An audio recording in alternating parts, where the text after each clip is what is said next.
الفاتحہ۔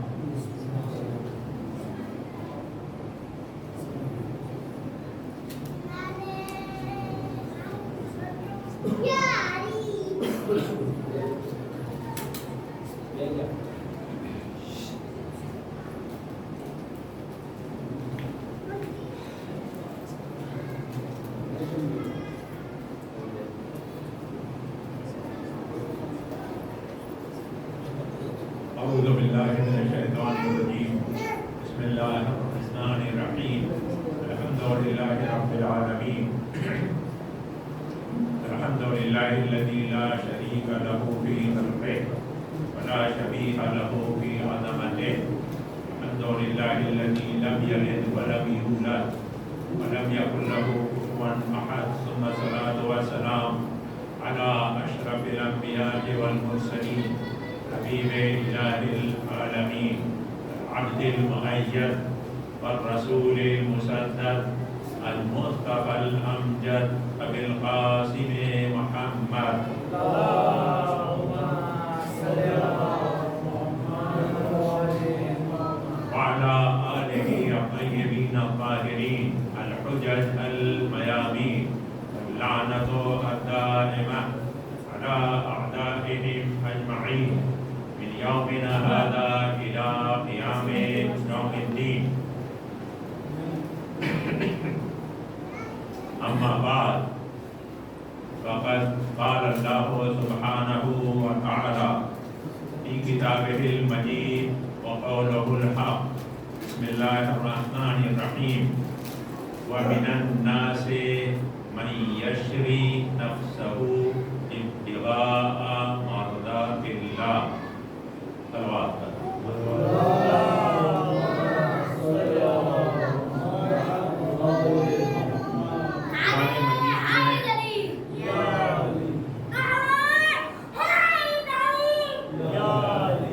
تو بیٹا کچھ پڑھا بھی نہیں ہے۔ ارشاد رب العزت ہے قرآن مجید میں کہ لوگوں میں سے کوئی ایسا بھی ہے جو رضائے خدا کے لیے اپنے نفس کو بیچ دیتا ہے۔ یہ آیت مبارکہ امیر المومنین علیہ السلام کی شان میں نازل ہوئی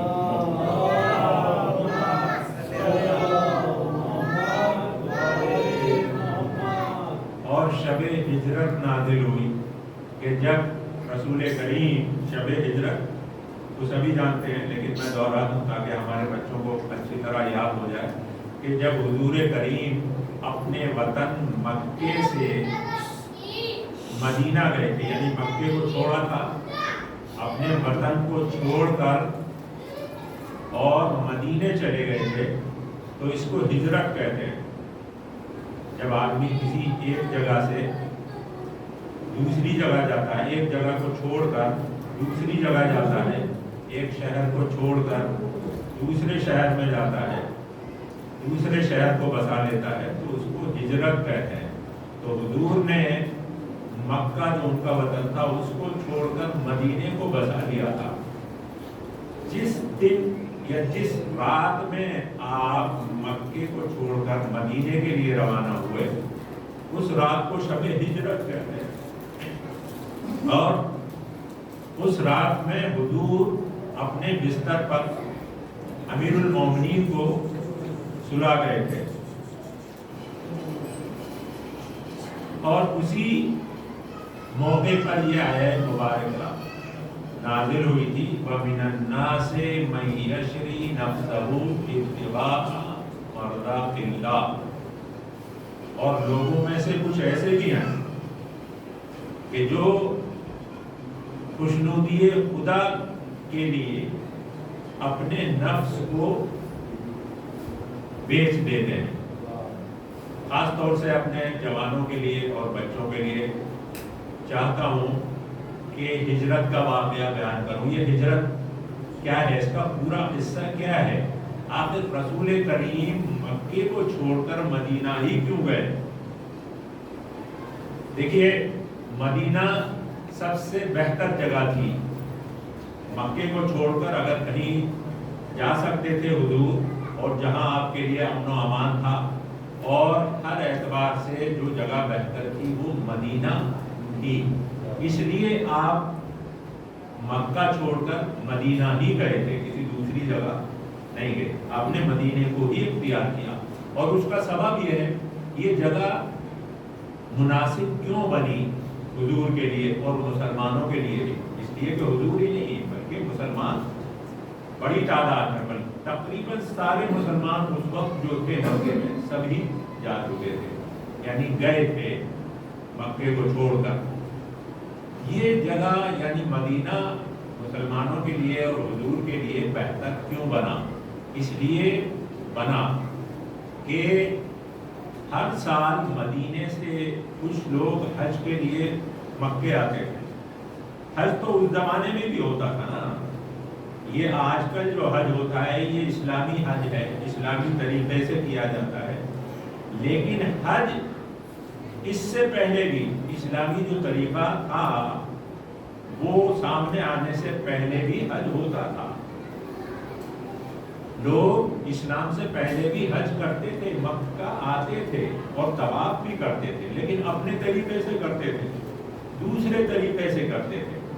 لہذا حج کے موقع پر مدینے سے بھی لوگ آتے تھے حج کرنے کے لیے، تو حضور ان کو دعوت اسلام دیتے تھے، ان سے بات کرتے تھے اور ان سے کہتے تھے کہ میں نبی ہوں، اللہ نے مجھے نبی بنا کر بھیجا ہے، آپ اللہ کا کلمہ پڑھیں اور میرا بھی کلمہ پڑھیں کیونکہ میں نبی ہوں۔ اور پھر ان کو قرآن کی آیتیں پڑھ کر سناتے تھے۔ اس وقت تک بھی قرآن کا کافی حصہ نازل ہو چکا تھا، قرآن کی وہ آیتیں، وہ سورے جو اس وقت تک نازل ہو چکے تھے، ان سوروں کو یا ان آیتوں کو حضور پڑھ کر سناتے تھے۔ تو حضور کی آیتیں جو ہیں وہ بہت اثر کرتی تھی، لوگوں کے دل پر اثر ہوتا تھا آیتوں کا، لہذا لوگ ایمان لے آتے تھے۔ یہ مدینے والے سارے نہیں، لیکن ان میں سے بہت سے لوگ کلمہ پڑھ لیتے تھے اور مسلمان ہو جاتے تھے اور پھر واپس مدینے چلے جاتے تھے۔ اسی طرح کئی بار ہوا کہ لوگ مسلمان ہوئے اور واپس مدینے چلے گئے، تو مسلمانوں میں اچھی خاصی تعداد مدینے کے اندر مسلمانوں کی تعداد بن گئی۔ اور جب مکے والوں نے حضور کو اور مسلمانوں کو بہت پریشان کیا، کیونکہ انہوں نے طے کر رکھا تھا کہ ہم اس دین کو مٹا کر رہیں گے، مکے والوں نے۔ لہذا جب بہت پریشان ہوئے حضور اور مسلمان بھی پریشان ہوئے، تو حضور نے مسلمانوں سے کہا کہ تم مکہ چھوڑ کر مدینے چلے جاؤ، کیونکہ مدینے والوں نے حضور سے کہا تھا کہ آپ ہمارے یہاں آئیں اور مسلمانوں کو بھی ساتھ میں لائیں، اپنے ماننے والوں کو، اپنا جو تمہارا کلمہ پڑھتے ہیں ان کو بھی لائیں، اور ہم ان کی حفاظت کریں گے اور یہاں ان کا استقبال کیا جائے گا۔ تو حضور نے کہا مسلمانوں سے کہ آپ مدینہ جا سکتے ہیں۔ جب حضور نے اجازت دے دی مکہ چھوڑنے کی، تو اب یہ ہوا کہ کبھی بھی جب بھی کسی مسلمان کو موقع ملتا تھا وہ مکہ چھوڑ کر بھاگ جاتا، مدینے چلا جاتا۔ مکے کے جو قریش تھے، جو مخالف تھے، جب ان کو پتہ چلا کہ یہ لوگ یہاں سے بھاگ رہے ہیں تو انہوں نے سختی کی، روکنا چاہا ان لوگوں کو، لیکن اس کے باوجود لوگ جو مسلمان تھے وہ چلے جاتے تھے، اس لیے کہ جب بھی موقع ملتا تھا موقع کی تلاش میں رہتے تھے۔ ایسا ہوتا ہے نا، ہمارے بچے بھی کبھی ماں باپ سے ڈر کر کسی وجہ سے گھر سے نکل کر بھاگتے ہیں، تو موقع تلاش کرتے ہیں کہ کوئی اچھا موقع ہو، جب ماں باپ کی آنکھ بچ جائے تو نکل کر۔ تو پر اس وقت مکہ چھوڑنا بھی آسان نہیں تھا، اس لیے موقع کی تلاش میں رہتے ہوں گے، اور جب کوئی موقع ہاتھ آتا تھا تو خاموشی سے مکہ چھوڑ کر چلے جاتے تھے، نکل جاتے تھے، مدینہ چلے جاتے تھے۔ اس طرح سے بہت بڑی تعداد، یعنی مسلمانوں کی زیادہ بڑی تعداد نہیں تھی، لیکن پھر بھی جو مسلمان تھے ان کی اکثریت مکہ چھوڑ کر چلی گئی تھی، بلکہ اتنے کم رہ گئے تھے مسلمان مکے کے اندر کہ جو بیمار تھے بس وہ رہ گئے تھے، یا جو قید میں تھے، جیل میں تھے. مکے والوں نے بہتوں کو پکڑ کر جیل میں ڈال دیا تھا، تو جو جیل میں تھے وہ رہ گئے تھے. کچھ عورتیں، بچے، اس طرح کے لوگ رہ گئے تھے. یا پھر حضور کریم، رسول کریم اور امیر المومنین رہ گئے تھے. تو مکے والوں کو یہ اندازہ ہو گیا کہ ایک دن یہ رسول بھی یہاں سے نکل کر جانے والے ہیں، اور رسول جائیں گے تو علی بھی ضرور جائیں گے. ان لوگوں کو یہ اندازہ ہو گیا تھا، تو بہت گھبرائے وہ لوگ کہ بھئی اب تک تو مسلمان جا رہے تھے، کوئی بات نہیں، لیکن یہ رسول اگر چلا گیا اور اس کے ساتھ علی بھی چلے گئے اور مدینے کو انہوں نے ٹھکانہ بنا لیا، تو یہ دین پھیل کر رہے گا. کیونکہ یہاں تو ہم نے کنٹرول کر رکھا ہے، ان کو بہت سے مسلمانوں کو جیل میں بھی ڈال رکھا ہے، لیکن وہاں تو ان کے چاہنے والے ہیں.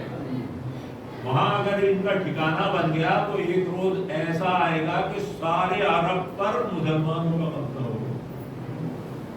ہوگا کہ اگر ایسا ہو گیا تو ہمارا جو شہر ہے مکہ یہ بھی چلا جائے گا ان کے ہاتھوں.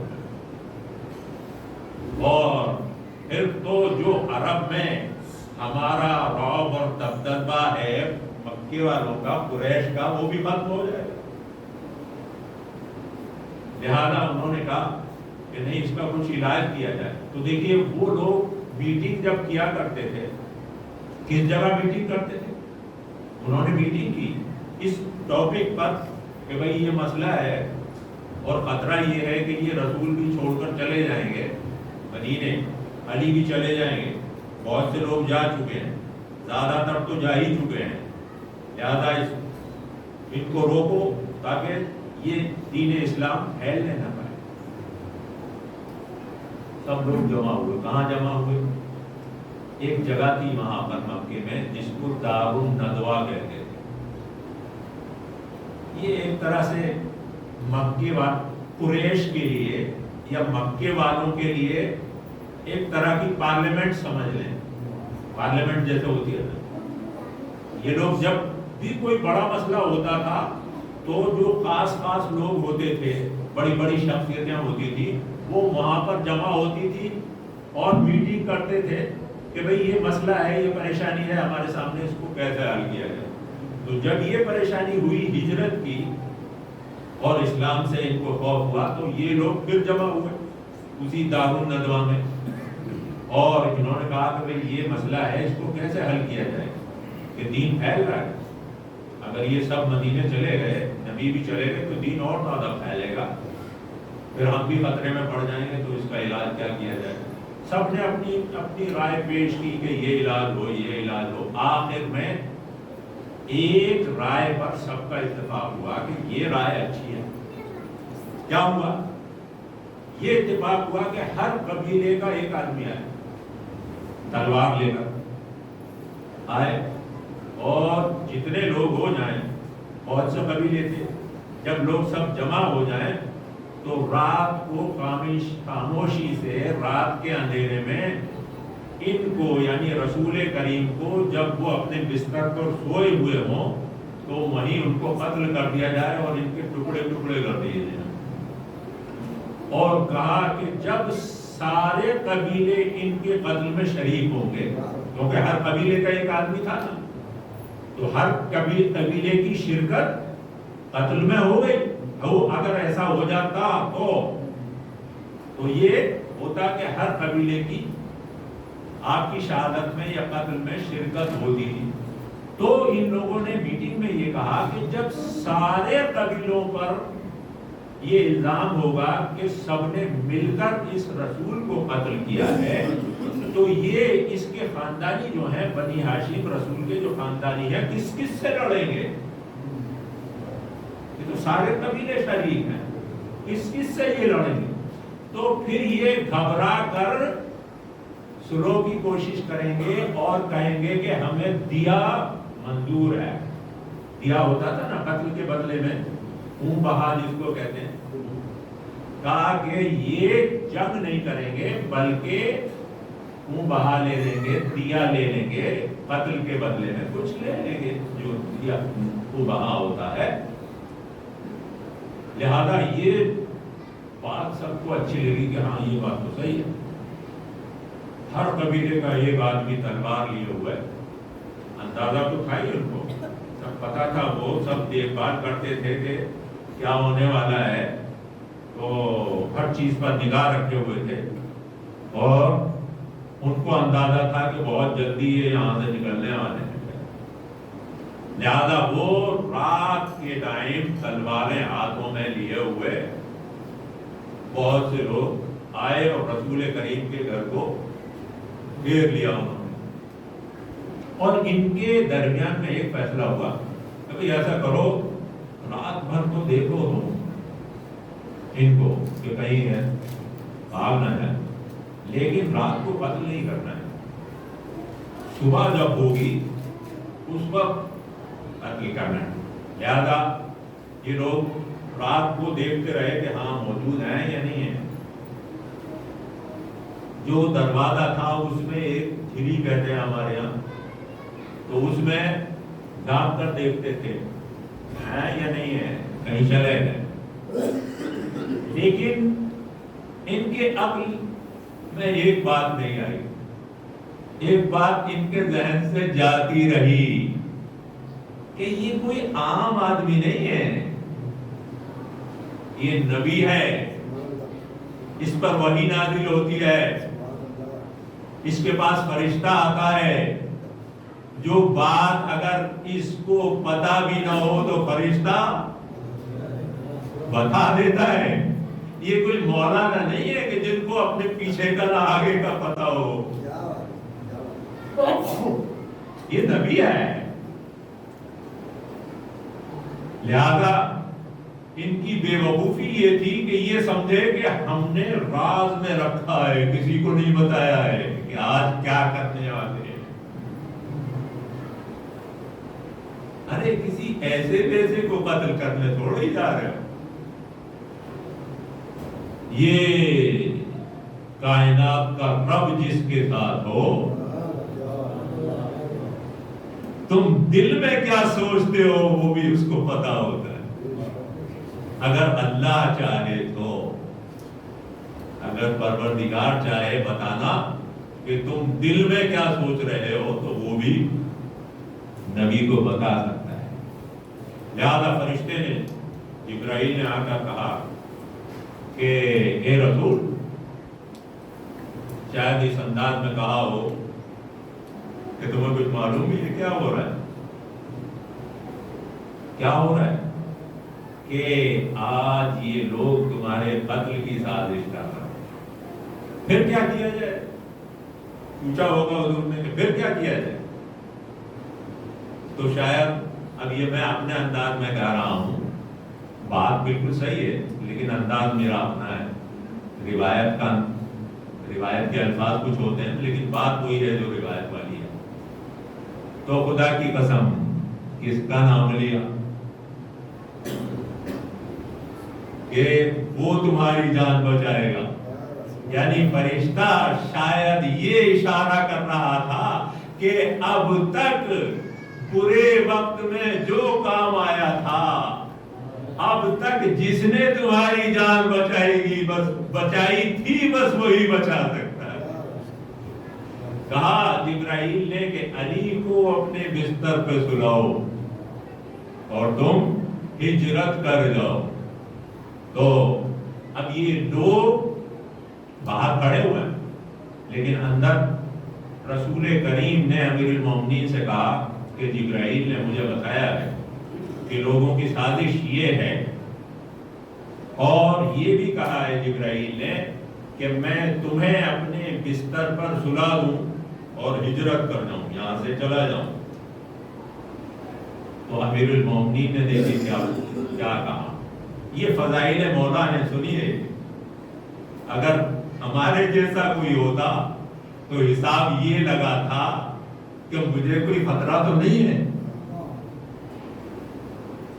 میری جان خطرے میں تو نہ ہوگی، سونے سے کوئی پریشانی تو نہیں ہوگی، اگر پریشانی نہیں ہے تو ہم حاضر ہیں، سو جائیں گے، کوئی بات نہیں ہے۔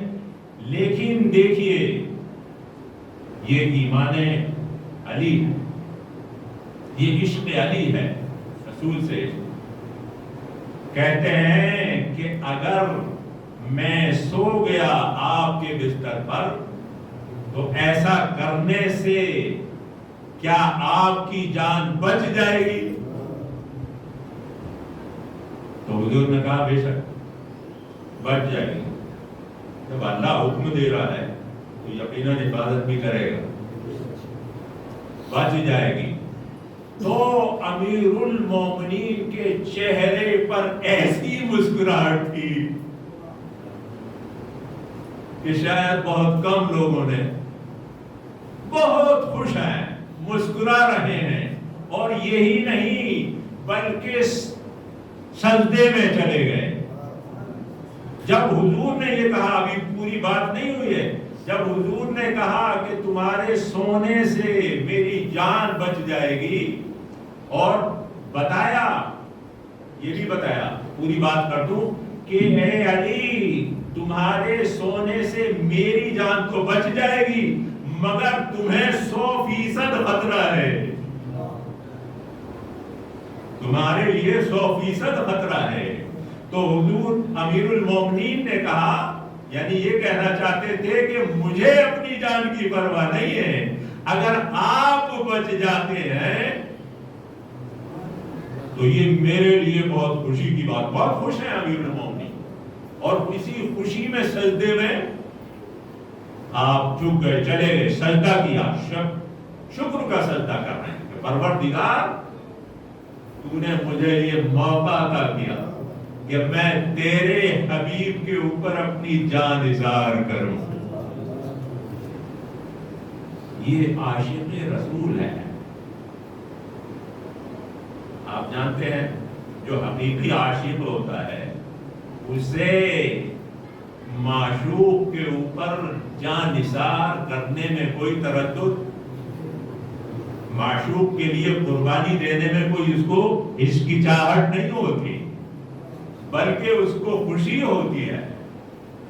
یہ حقیقی عاشق رسول تھا۔ کہا خوش ہیں اور سجدہ کر رہے ہیں، اور سجدے سے جب اٹھے تو کہا، حضور سے کہا کہ حضور جو آپ چاہیں حکم فرمائیے، میرے لیے بڑی فخر کی بات ہے کہ میں آپ کے اوپر اپنی جان قربان کر دوں۔ کیا فرمانا چاہتے ہیں، کس طرح سے سلانا چاہتے ہیں؟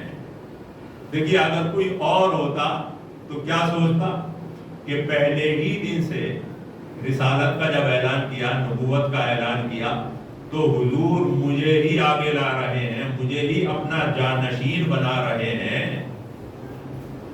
اور یقیناً حضور کے بعد ان کی سیٹ مجھے ہی ملنے والی ہے، بالکل پکی بات تھی۔ تو اگر ہمارے جیسا کوئی ہوتا تو کوئی جگاڑ سوچتا کہ باقی رہے تاکہ ہماری کرسی اور لیڈرشپ وہ ہمیں مل جائے، لیکن اس کے باوجود نہیں۔ امیر المومنین کو خوشی یہ ہے کہ حضور کے اوپر جان نثار کرنے کا موقع مل رہا، خوش ہیں، بہت خوش ہیں۔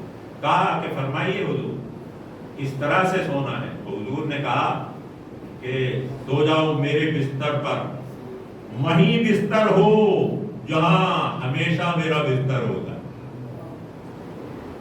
وہی چادر ہو جو چادر ہمیشہ میں اوڑھتا ہوں، اس طرح سے سونا ہے۔ امیر المومنین خدا کی قسم جیسے اللہ نے ان کو سکھا کر بھیجا تھا کہ شبیہ رسول کیسے بننا ہے، تمہیں جانشین رسول کیسے بننا ہے، لہذا اس طرح سوئے کہ جو جھانک کر دیکھ رہے تھے، چھری کے درمیان سے جھانک کر دیکھ رہے تھے، وہ گھنٹوں یہی سمجھتے رہے کہ رسول سو رہا ہے، اس طرح سو رہے ہیں، یہی سمجھتے رہے. اور امیر المومنین اس سکون سے سو رہے ہیں. دیکھیے اگر یہ سکون جو امیر المومنین کو تھا اگر یہ نہ ہوتا، کوئی دوسرا سویا ہوتا تو گھبراہٹ میں کروٹیں بھی بدلتا، لوگوں کو شک ہو جاتا کہ کچھ گڑبڑ ہے، کسی اور کو سلا دیا ہے، کچھ ہونے والا ہے. مگر خدا کی قسم ایسا اطمینان تھا کہ دشمن کو ذرہ برابر شک نہیں ہوا کہ کچھ ہو رہا ہے. اس طرح سوئے کہ دشمن علی کو دیکھتا رہا رسول سمجھ کر، اور رسول اسی گھر کے کسی کونے میں بیٹھے ہوئے پروگرام بنا رہے تھے کہ کس طرح گھر کو چھوڑ کر نکلوں. یہ علی کا سکون تھا کہ ننگی تلواریں لیے ہوئے قتل کے لیے تیار ہیں، گھر کو گھیر رکھا ہے، مگر علی کا سکون ہے کہ جس نے دھیان کو اسی طرف لگایا ہوا ہے کہ یہی رسول ہے، یہی رسول ہے. سارے قاتلوں کا دھیان علی کی طرف ہے، رسول سمجھ کر. اس علی کے سکون نے رسول کریم کو گھر سے نکلنے کا ایسا موقع عطا کیا کہ خدا کی قسم پھر یہ رسول ان کے ہاتھ نہ آ سکا. یہ سکون اس کو ملتا ہے جو کل ایمان ہو. ہم تو اگر میں ہوں مثلا، یہ نہ سمجھیے کہ میں یہ باتیں پڑھ رہا ہوں تو میں بھی بہت بہادر ہوں، یہ تو مولا کی بات ہے. صلوات پر محمد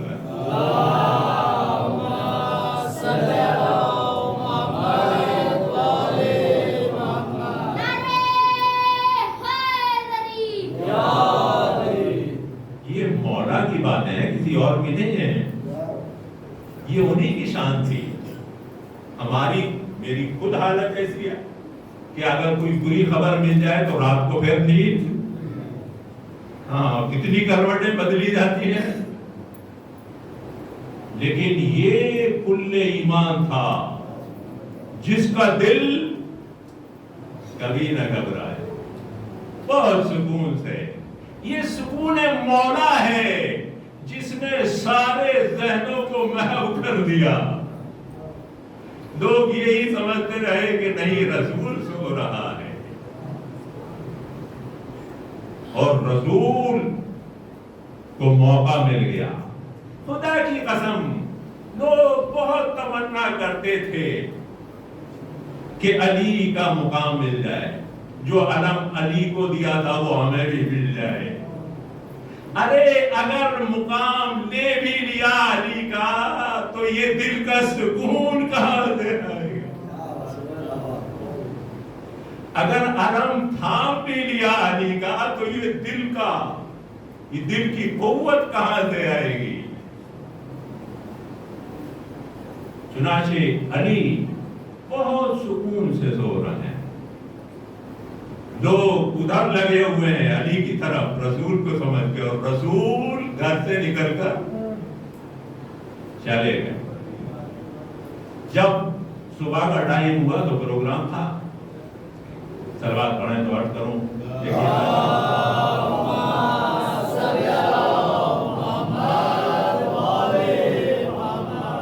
میں نے گھڑی کو دیکھ لیا، انشاءاللہ دیر نہیں کروں گا، ایک بار اور پوری کروں.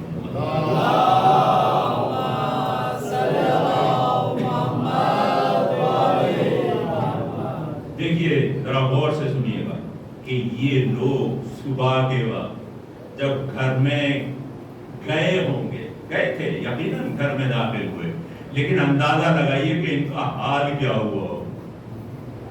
جیسے ہی گھر میں داخل ہوئے، تلواریں ہاتھ میں ہیں، بڑے جوش میں ہوں گے کہ آج تو سویا ہوا ہے اور ہمارے ہاتھ میں تلواریں ہیں اور ہم بہت ہیں، کام آج کر ہی دیں گے، مگر خدا کی قسم ایک ایسا کمال ہوا کہ جیسے ہی گھر میں داخل ہوئے امیر المومنین نے چادر کا کونا پلٹ دیا، سب کے چہرے اتر گئے، گھبرائے ہوئے ہیں کہ یہ تو وہی ہے جس کے ڈر سے ہم ہمیشہ، جس کے خوف سے ہم بزدلوں کی طرح گھر میں داخل ہوئے، یہ تو وہی سو رہا ہے۔ چادر کا کونا پلٹ دیا، حالت خراب ہے، اور امیر المومنین نے یہی نہیں کیا، اٹھ کر جھپٹے، اور جو ان کا لیڈر تھا، جو سب سے آگے تھا، بڑھ کے مولا نے اس کے ہاتھ سے تلوار کو چھین لیا، اب بھگدڑ مچی ہوئی ہے۔ ان لوگوں کا تو کام ہی بھاگنا تھا نا، لیکن جب لیڈر بھاگ جائے، جب لیڈر کے ہاتھ سے تلوار چھین جائے، مولا نے چہرے سے چادر کو اٹھایا، جھپٹ کے اس کے ہاتھ سے، جو سب سے بڑا بہادر بن رہا تھا، اس کے ہاتھ سے جب تلوار کو چھینا تو باقی کا بھاگنے میں عافیت ہے، بھاگے، اس لیے کہ وہاں کوئی عام شیر نہیں تھا، یہ شیر خدا تھا۔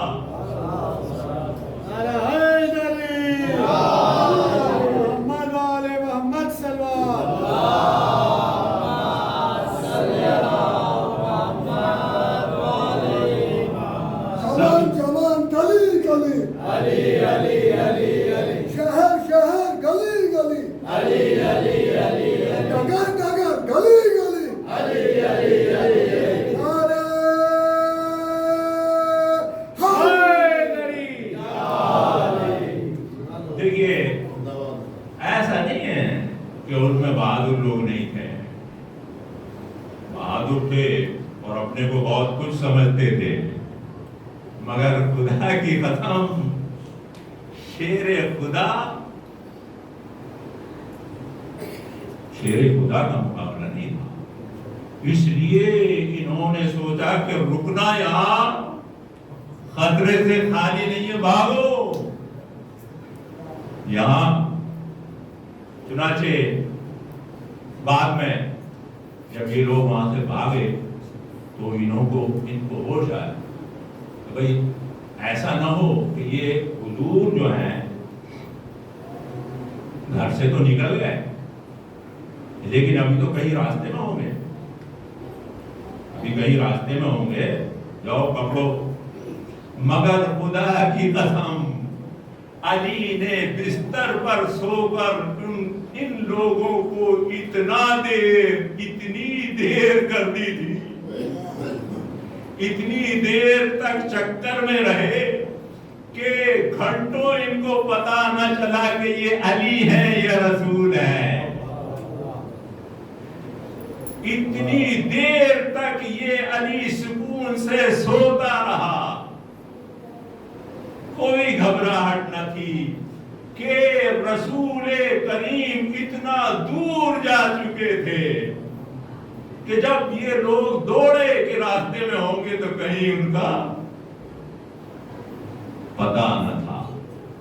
یہ امیر المومنین کا جب انداز دیکھا کہ اس طرح سو رہا ہے، اس شان سے سو رہا ہے، اس کو کسی چیز کی پرواہ نہیں ہے، نہ اولاد کی فکر ہے، کسی بھی چیز کی فکر نہیں ہے۔ اس وقت اولاد کا مسئلہ نہیں تھا بہرحال، لیکن اپنے عہدے کا مسئلہ یا اپنی جان کا مسئلہ، کسی چیز کی فکر نہیں ہے اس کو، اور کس طرح سے سویا ہوا ہے۔ یقین ہے، حضور نے بھی کہہ دیا ہے کہ 100%، 100% جان کو خطرہ ہے۔ آج مختصر الفاظ میں کہہ رہا ہوں، کچھ اس طرح سے حضور نے سمجھایا تھا کہ آج اے علی سوائے خدا کے تمہیں کوئی نہیں بچا سکتا، کوئی حساب ہے ہی نہیں بچنے کا۔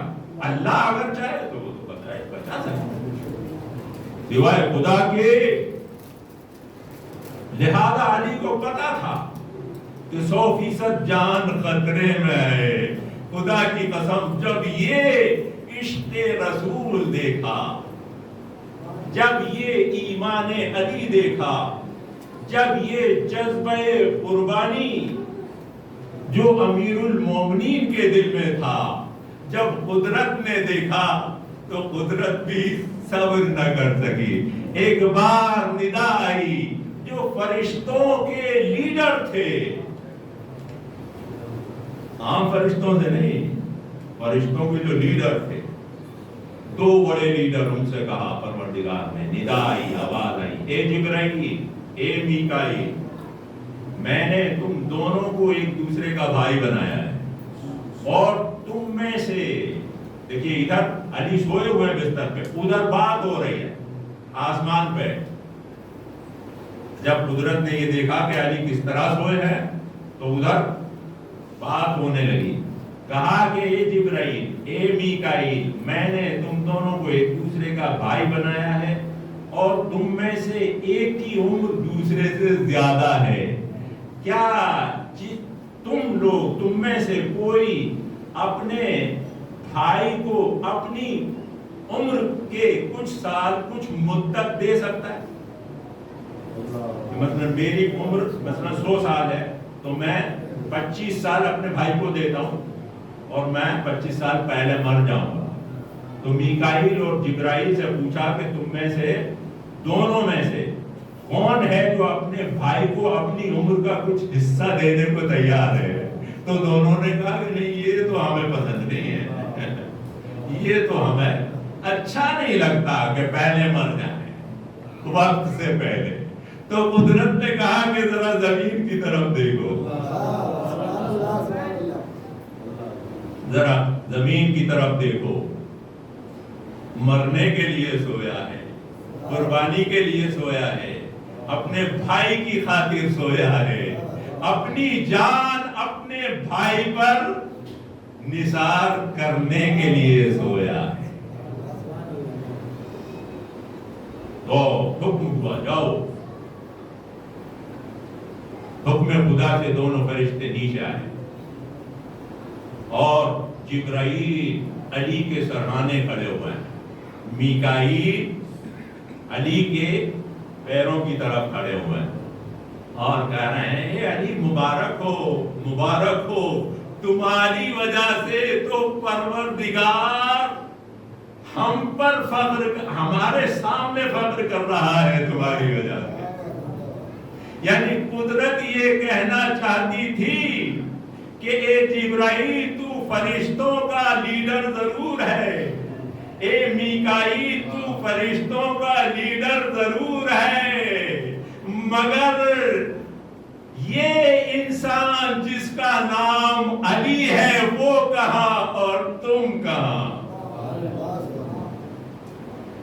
گویا قدرت مقام بتا رہی ہے کہ جب فرشتوں کے لیڈر علی کا مقابلہ نہیں کر سکتے تو فرشتے کیا کریں گے؟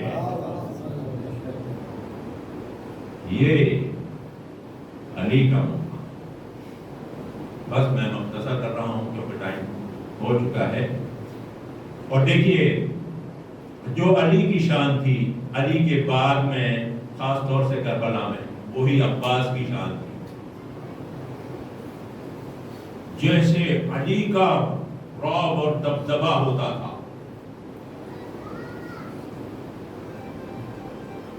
سلوات پڑھیں.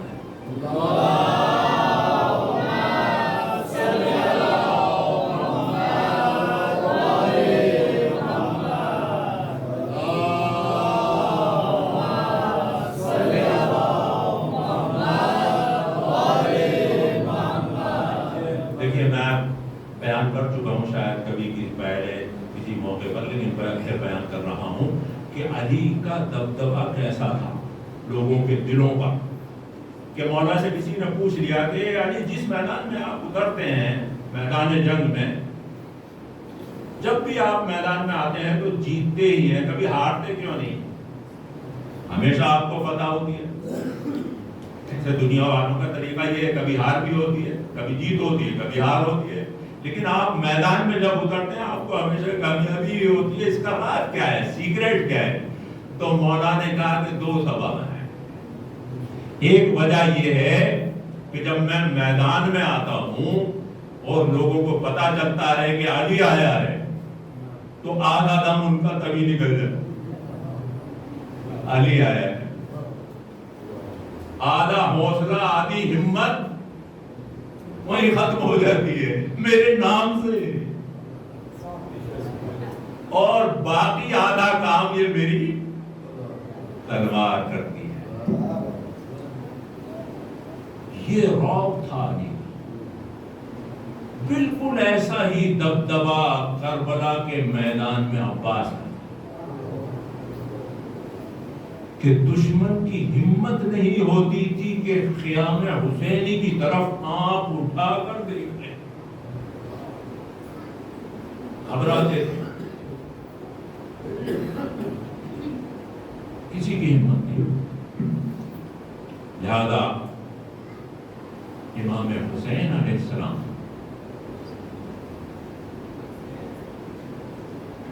دیکھیں، میں پہلے ایک بات مسائل سے پہلے بیان کر دوں تاکہ بعد میں اس کا موقع نہ مل پائے گا. اس لیے کہ جناب عباس